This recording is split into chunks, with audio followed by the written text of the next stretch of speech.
Пред Македонија интензивен градежно-инвестициски циклус и модернизација на патниот и железничкиот сообраќај, изјави вице-премиерот и министер за транспорт и врски Александар Николовски на денешната средба со министрите за транспорт и врски од Европската Унија и Балканот. Приоритет број 1 за Македонија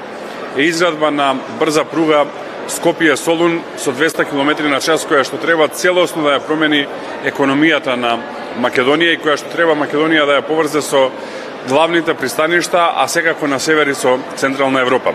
Кажав дека интензивно работиме и на изградба на железничкиот коридор 8, каде што првата секција од пругата кон Бугарија е скоро готова, втората секција се работи во моментов, а во однос на третата имаме технички предизвици кои што се надевам ќе ги решиме во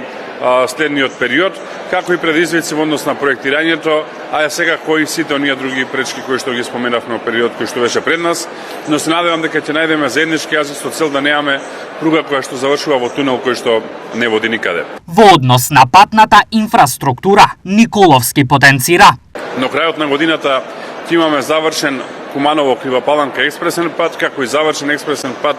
Прилеп-Грацко, што многу ќе олесни комуникацијата, дека интензивно работиме на Охрид-Кичево и дека во следниот период многу ќе се работи на Кичево-Покојчани, Гостивар-Тетово, како и на Прилеп-Битола. Николовски најави и нов подобрен авиопревоз. Презентирав што македонската влада прави во овие 2,5 месеци. Прво, во однос на авиолиниите, дека имаме нова политика на субвенционирање, која што очекувам следната година да донесе нови дестинации кон Скопскиот и Охридскиот аеродром, но исто така и некаде над 20% патници повеќе и секако повеќе туристи во Македонија, а за македонските граѓани повеќе можности да патуваат надвор државата.